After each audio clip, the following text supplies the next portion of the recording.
అన్నం పరబ్రహ్మ స్వరూపమని Janasena party Krishna Penna regional coordinator Ravi Soujanya అని అన్నారు.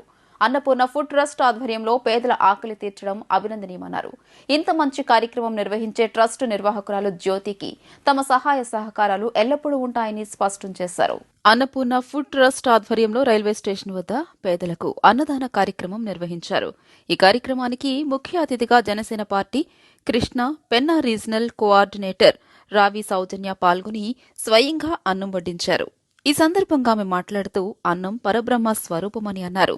అన్నపూర్ణ ఫుడ్ ట్రస్ట్ ద్వారా అనేక సంవత్సరాలుగా పేదవారి ఆకలి తీర్చుతున్నారని చెప్పారు. ఏదో పెట్టాము అన్నట్లు కాకుండా అన్ని రకాల వంటకాలతో ఉచితంగా అన్నదానం కార్యక్రమం నిర్వహిస్తున్నారని చెప్పారు. ఇలాంటి కార్యక్రమాలు నిర్వహించడం అభినందనీయమని అన్నారు. పేదవారి ఆకలి తీర్చాలి అనే ట్రస్ట్ నిర్వాహకురాలు జ్యోతి ఆశయం గొప్పదని, తమ సహాయ సహకారాలు ఎప్పుడూ ఆమెకు ఉంటాయని స్పష్టం చేశారు.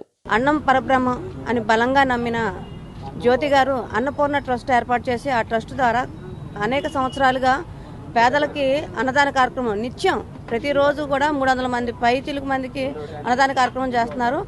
ఆ అన్నదాన కార్యక్రమం కూడా ఏదో సాంబార్ రైస్ కర్డ్ రైస్ అన్నట్టుగా కాకుండా, లేదంటే ఒక వైట్ రైస్ లేదా రెండు కూరలు అలా కాకుండా ఒక ఫుల్ మీల్స్ అంటే బంతి భోజనానికి మనం ఎలా వెళ్తామో, బంతి భోజనానికి వెళ్ళినప్పుడు ఎలా అయితే అన్ని రకాల కూరలు అలాగే బిర్యానీ కచంబరి ఇలాంటి ఎన్ని రకాలు ఉంటాయి అన్ని రకాలతో పాటు ఆవిడ ప్రతినిత్యం పేదలకి భోజనం పెట్టడం అనేది చాలా సంతోషకరమైన విషయం. కాబట్టి భవిష్యత్తులో కూడా జ్యోతి గారు ఇలాంటి మంచి కార్యక్రమాలు ఎన్నో చేయాలని చెప్పని మనస్ఫూర్తిగా కోరుకుంటున్నాము. ఈరోజు రైల్వే స్టేషన్ ఎదురుగా ఈ కార్యక్రమం ఏర్పాటు చేశారు. ఇక్కడ అనేక మంది పేదవారు వారి యొక్క ఆకలి తీర్చుకుంటున్నారు అన్నపూర్ణ ట్రస్ట్ ద్వారా జ్యోతి గారి సహకారంతో. ఇలానే ప్రతి ఒక్కరికంటే పేదవారు ఎవరు కూడా ఆకలితో ఉండకూడదు.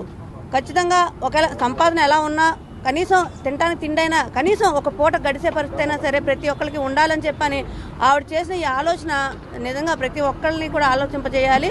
ఆవిడకి అలానే అందరూ కొంత ఉన్నత వర్గాలు ఎవరైతే ఉన్నారో వాళ్ళందరూ కూడా సహకారం అందించాలని చెప్పని మనస్ఫూర్తిగా మీడియా